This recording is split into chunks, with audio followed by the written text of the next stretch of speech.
நீங்கள் பார்த்துக் கொண்டிருப்பது உங்கள் விஜய்.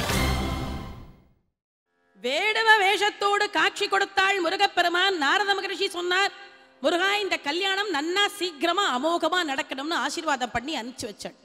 முருகப்பெருமான் வேடுவ வேஷத்தோடு நேர வள்ளி வாசம் பண்ணும்படியான திணைப்புன வாசல்ல வந்து நிற்கிறார். திணைப்புன வாசல்ல வந்து நிற்கிறாரே, வள்ளி வழக்க பிரகாரம் ஆலோல கானம் பாடி பட்சி ஜாலங்களை எல்லாம் விரட்டின் இருக்காள். அந்த ஆலோல கான சப்தம் ரொம்ப அழகா காதுல கேட்கறது, சங்கீதம் ரொம்ப நன்னா இருக்கு, சுத்தமா சுஸ்வரமா இருக்கு, காதுக்கு ரம்யமா இருக்கு. அந்த சங்கீதத்தை ஆனந்தமா ரசிச்சுட்டு தலையை ஆட்டிட்டு அப்படி நிம்மதியா ஒரு நிமிஷம் கேட்கிறார்.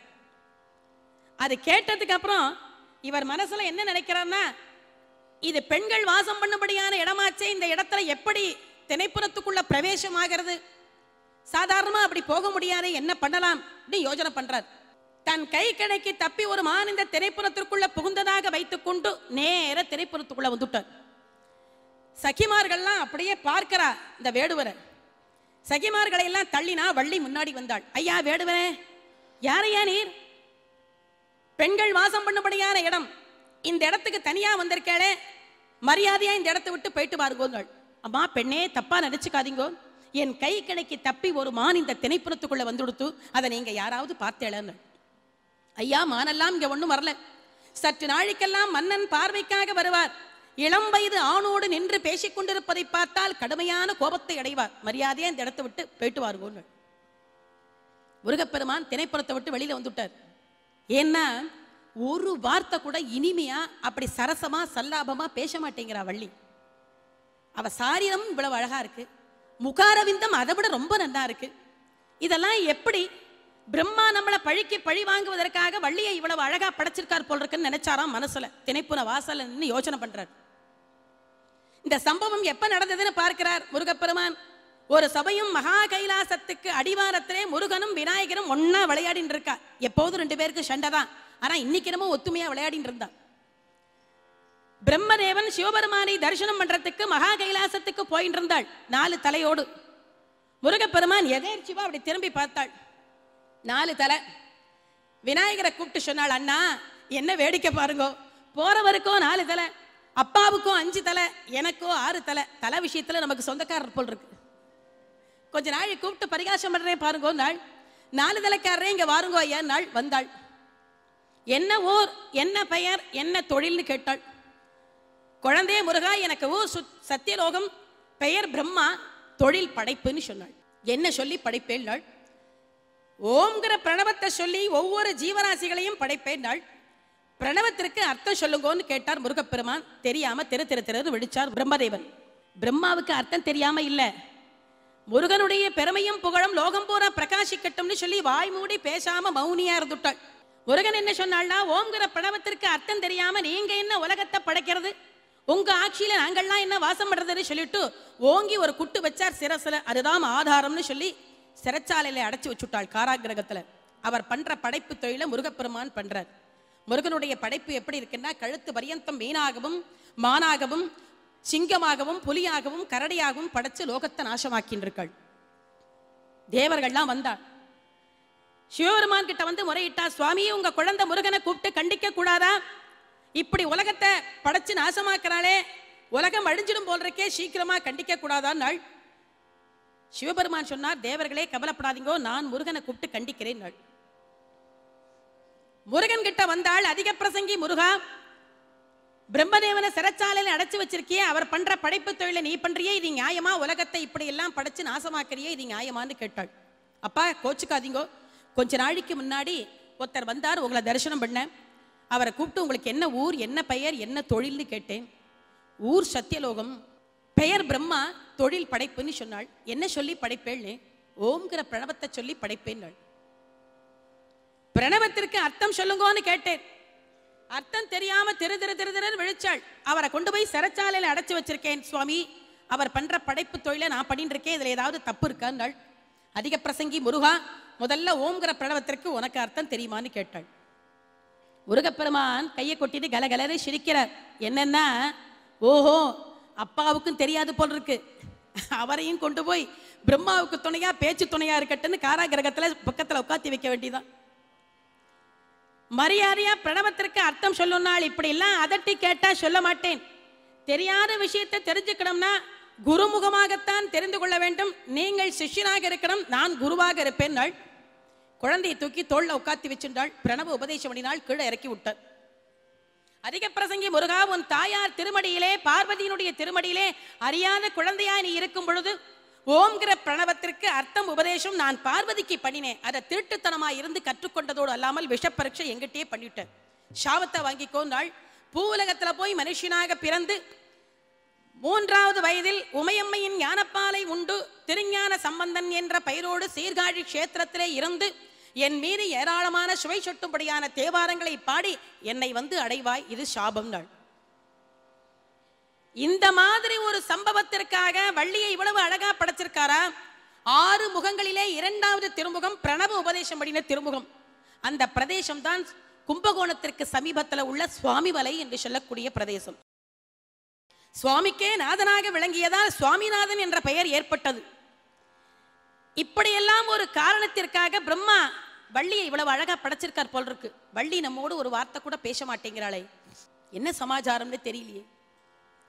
வள்ளியை எப்படி பேச வைக்கலாம், அதற்கு என்ன உத்தி இருக்குன்னு சொல்லி மனசுக்குள்ள யோஜனை பண்ணிட்டு இருக்கலாம். இதற்கெல்லாம் காரணம் எப்படி? எந்த ஒரு காரியத்தை தொடங்கினோமையானாலும் ஆரம்பத்திலேயே சொன்னேன், விநாயக பெருமான தியானம் பண்ணணும். விநாயக பெருமான மனசுல வேண்டிண்டு விநாயக பெருமானுடைய அருளை பெற்றுக்கொண்டு அந்த காரியத்தை தொடங்கினோமையானால் அந்த காரியம் முழுமையாக பரிபூர்ணமாக வெற்றி அடையும். ஆனால் முருகப்பெருமான் அதை மறந்து விட்டார். அதனாலே இவ்வளவு நாள் இவ்வளவு தடங்கள் எல்லாம் ஏற்பட்டது. ஒரு பக்கத்துல நின்றுட்டு விநாயகரை மனசுல தியானம் பண்ணிக்கிறாராம்.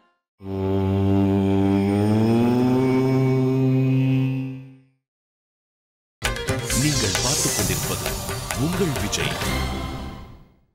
விநாயக பெருமான மனசுல வேண்டிண்டு விநாயக பெருமானுடைய அருளை பெற்றுக்கொண்டு அந்த காரியத்தை தொடங்கினோமையானால் அந்த காரியம் முழுமையாக பரிபூர்ணமாக வெற்றி அடையும். ஆனால் முருகப்பெருமான் அதை மறந்து விட்டார். அதனாலே இவ்வளவு நாள் இவ்வளவு தடங்கள் எல்லாம் ஏற்பட்டது. ஒரு பக்கத்துல நின்றுட்டு விநாயகரை மனசுல தியானம் பண்ணிக்கிறாராம். அண்ணா, கொஞ்சம் கருணை காட்டி எங்க கல்யாணத்தை நல்லபடியா நடத்தி கொடுங்க. மக கணபதே மனச ஸ்மராமி, மக கணபதே மனச ஸ்மராமி, மக கணபதே மனச ஸ்மராமி, பசிட்ட பாமதே பாதி வந்தித மக கணபதே மனச ஸ்மராமி, பசிட்ட பாமதே பாதி வந்தித மக கணபதே.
விநாயக பெருமானை வேண்டியதனுடைய மனதில் ஒரு பெரிய கற்பனை என்னன்னா, தனக்கு விருத்தாபியமான ஒரு வேஷத்தை போட்டு விட்டார்.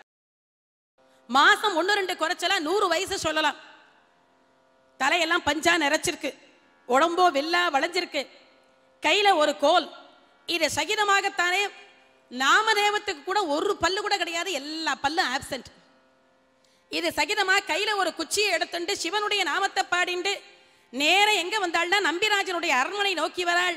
சிவாய நமவோம் சிவாய நமவோம் சிவாய நமவோம் நம சிவாய, சிவாய நமவோம் சிவாய நமவோம் சிவாய நமவோம் நம சிவாய, சிவாய நமவோம் சிவாய நமவோம் சிவாய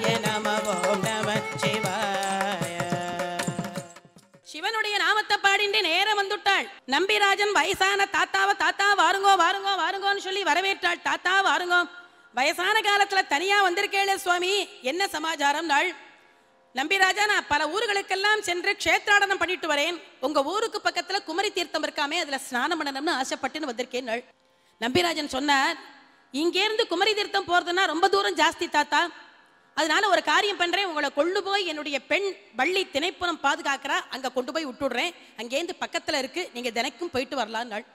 முருகப்பெருமான் ரதத்துல ஏறி உட்கார்ந்துட்டாள் தாத்தா வேஷத்துல. இதைத்தான் எதிர்பார்த்தேன் நாள்.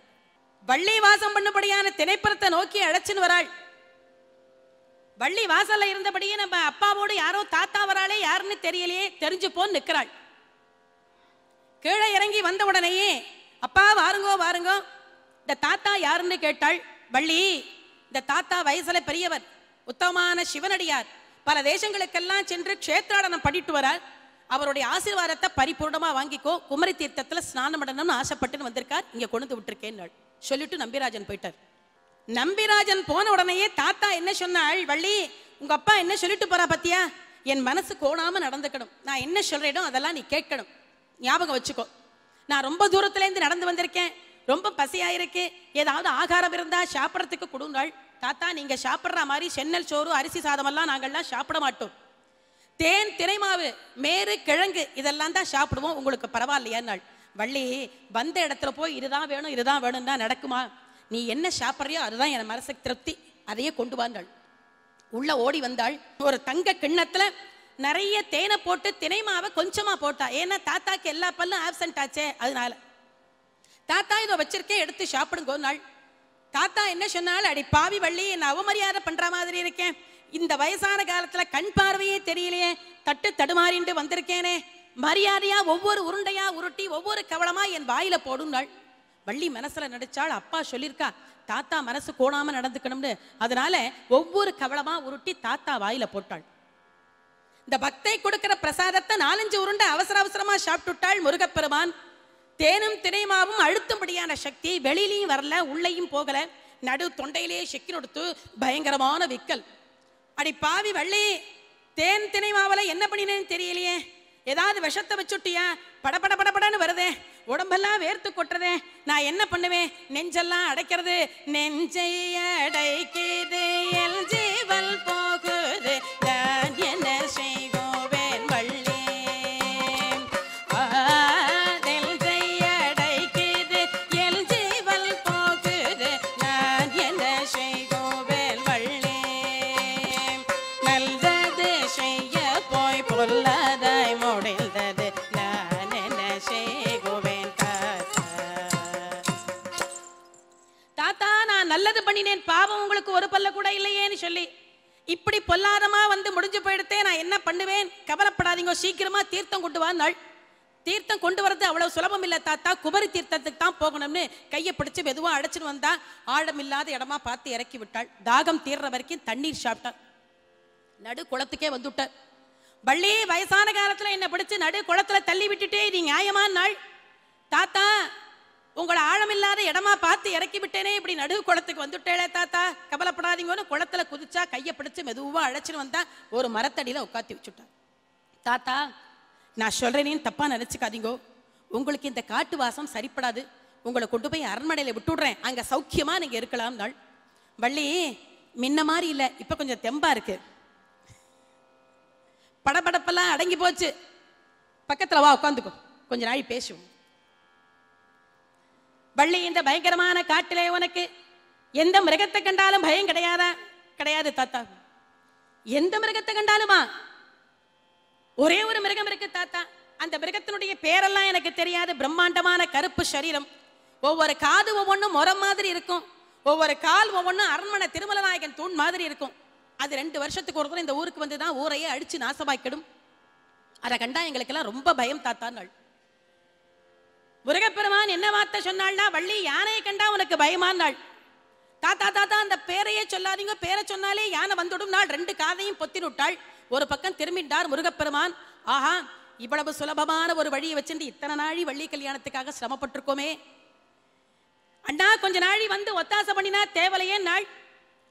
விநாயக பெருமான் ரொம்ப சந்தோஷப்பட்டார். ஏன்னா என்னதான் அண்ணா தம்பியா இருந்தாலும் அந்த கௌரவ பிரச்சனைன்னு ஒண்ணு இருக்கு இல்லையா? இன்விடேஷன் கொடுக்கலன்னா எப்படி கல்யாணத்துக்கு போறது? அழைப்பு இல்லையே வருத்தப்பட்டு இருந்தார். தம்பி இன்விடேஷன் கொடுத்துட்டான், சந்தோஷம், பரமானந்தம் தாங்க முடியல. பிரம்மாண்டமா மரத்தை முறிச்சுண்டார், அப்படி வேரோட பெயர்த்துண்டார். அப்படி முறிச்சு எடுத்துட்டு வள்ளிக்கு முன்னாடி ஓட்டமா ஓடி வந்து நிற்கிறார்.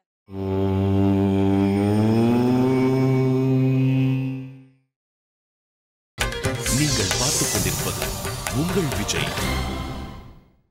கண்ணை திறந்து பார்த்தாள் வள்ளி. தாத்தா தாத்தா அப்பவே சொன்னேனே கேட்டேளா? யானை வந்துடுத்தேன், நான் என்ன தாத்தா பண்ணுவேன்? நாள் வள்ளி கவலைப்படாத, 2 மந்திரம் இருக்கு. ஒன்னு யானையை வர சொல்றது, இன்னொன்னு போக சொல்றது. இது 2 எனக்குத்தான் தெரியும், வேற யாருக்குமே தெரியாது. தாத்தா தாத்தா சீக்கிரமா யானையை போக சொல்ற மந்திரத்தை சொல்லுங்க தாத்தா. நீங்க என்ன சொன்னாலும் செய்யறேன். என்ன சொன்னாலும் செய்வியா? கண்டிப்பா செய்யறேன் தாத்தா. யானை போகணும்னா என்ன கல்யாணம் பண்ணிக்கிறேன்னு சொல்லு, யானை போயிடுங்க. வேஷா போச்சு. இப்படிப்பட்ட ஒரு வயசுல இந்த மாதிரி ஒரு ஆசையா? சரி தாத்தா, எப்படியோ யானை போனா சரி, உங்களையே கல்யாணம் பண்ணிக்கிறேன், யானையை போக சொல்லுங்க. நாள் விநாயக பெருமான் ஒரு மரத்துக்கு பின்னாடி ஒளிஞ்சு விட்டார், நிக்கிறார் மறைஞ்சுண்டு. கண்ணை திறந்து பார் வள்ளி, யானை போயிடுத்து. நாள் யானை போயிடுத்துன்னு சொன்ன உடனேயே மனசுல தைரியம். தாத்தா நீங்க இங்கேயே இருங்கோன்னு சொல்லிட்டு கிடுகிடுகிடுன்னு நடக்கிறான் அரண்மனையை நோக்கி. வள்ளி யானை போனதுக்கு அப்புறம் ஒரு காரியம் பண்றேன். நீயே என்ன தாத்தா? என்ன கல்யாணம் பண்ணிக்கிறேன்னு சொன்னியடியம்மா, மறந்து போயிட்டியா? தாத்தா உங்க வயசு என்ன, என் வயசு என்ன? இப்படிப்பட்ட ஒரு வயசுல இவ்வளவு பெரிய ஆசையா உங்களுக்கு? இங்கேயே இருங்கோன்னு கிடுகிடுன்னு நடக்கிறா. தாத்தா சொன்னாள், யானை வழி விட்டதுனால எங்க வேணா போனாள். சுத்தி வளைச்சுன்னு விட்டார் விநாயக பெருமான். வாளால ஒரு அடி வச்சார் வள்ளிய. தாத்தா கண்கள்லேருந்து கண்ணீர் கொட்டுறது, உங்களையே கல்யாணம் பண்ணிக்கிறேன் தாத்தா, சீக்கிரமா யானையை போக சொல்லுங்க, படபடபடன்னு வருது தாத்தா, உடம்பெல்லாம் நடுங்கிறதுன்னு அப்படியே கண்கள்லேருந்து கண்ணீர் கொட்டுறது. வள்ளி இந்த மாதிரி எல்லாம் சொன்னா யானை போகாது. உன் குலதெய்வமான முருகப்பெருமான் மீது சத்திய பிரமாணம் பண்ணி சொன்னாத்தான் யானை போகும். நாள் 2 கண்களையும் ஓடிக்கொண்டாள் வள்ளி. கண்கள்லேருந்து கண்ணீர் கொட்டுறது. முருகா சதா சர்வகாலமும் உன்னையே கல்யாணம் பண்ணிக்கணும், நிறைய நோன்புகள்லாம் நூற்றேனே, என்னை இப்படி கைவிட்டுட்டியே, வள்ளியை முருகன் கைவிட்டான் என்று சொல்லக்கூடிய பாபம் உன்னை சேரட்டும் நீ சொல்லி, தாத்தா உங்களையே கல்யாணம் பண்ணிக்கிறேன், என் குலதெய்வமான முருகப்பெருமான் மீது சத்திய பிரமாணம்னு சொல்லி சத்தியம் பண்ணி கொடுத்துட்டாள். சத்தியம் பண்ணி கொடுத்துட்டு கண்ணை திறந்து பார்த்தாளாம். யாரை பார்த்தாள் வள்ளி? இத்தனை நாளி தர்க்கம் பண்ணிட்டு இருந்தாளே இந்த தாத்தாவை காணும். கச்சியப்ப சிவாச்சாரியார் கந்த புராணத்துல ரொம்ப அழகா வர்ணிச்சாள். ஷீர் கொண்ட தெய்வவதனங்கள் ஆறும் தீகள் கடப்பத்தார் கொண்ட பல்திரு தோள்களோ தாமரை தாள்களும் ஓர் கூர் கொண்ட வேலும் மயிலும் நற்கோழி கொடியும் அருள் தார் கொண்ட வல்மை தணிகாசலமோ எல் கள்ளுற்றதே, தணிகாசலமும் எல் கள்ளுற்றதே.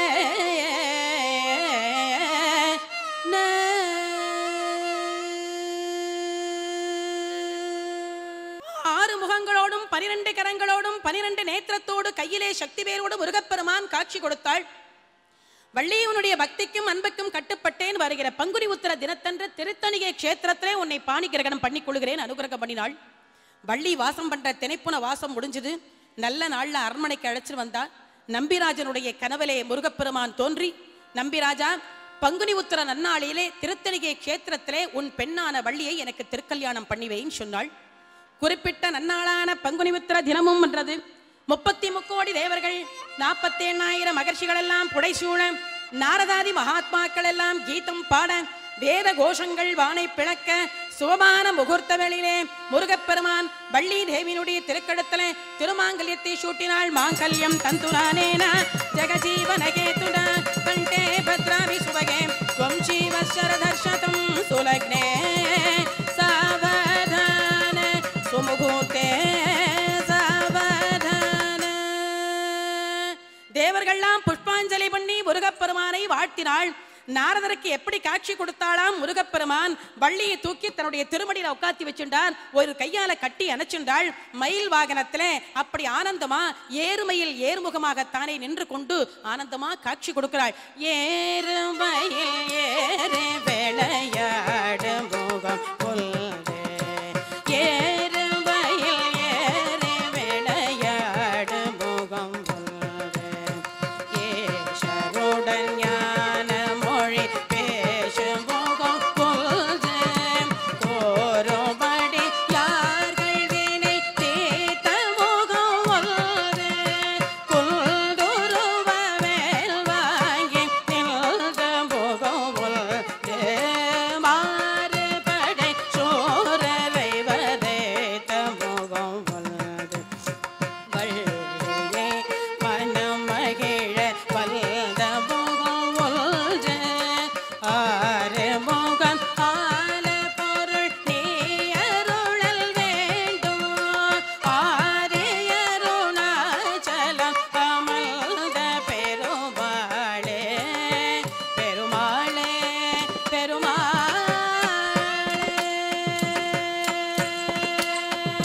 வள்ளியை கல்யாணம் பண்ணி கொண்டு முருகப்பெருமான் ஆனந்தமா திருத்தணிகை கஷேத்திரத்திலே காட்சி கொடுத்தாள். அப்பேற்பட்ட அண்ணனாகிய விநாயக பெருமானுடைய அருளும் தம்பியாகிய முருகப்பெருமானுடைய கிருபையும் நம் எல்லோருக்கும் பரிபூர்ணமா இத்தனை நாளி உட்கார்ந்து கேட்டுருந்த அத்தனை பேருக்கும் நம்ம எல்லாருக்கும் விநாயகருடைய கிருபையும் முருகனுடைய அருளும் கிடைக்க வேண்டும் என்று சொல்லி மனதார பிரத்யேகமாக பிரார்த்தனை பண்ணிக்கிறேன். இந்த அருமையானதொரு உயர்ந்த வாய்ப்பை நல்கிய விஜய் டிவி அவர்களுக்கு எங்களுடைய மனமார்ந்த நன்றியை தெரிவித்துக் கொள்கிறோம். வெற்றிவேல் முருகனுக்கு அரகரோகர, ஞானவேல் முருகனுக்கு அரகரோகர, சக்திவேல் முருகனுக்கு அரகரோகர.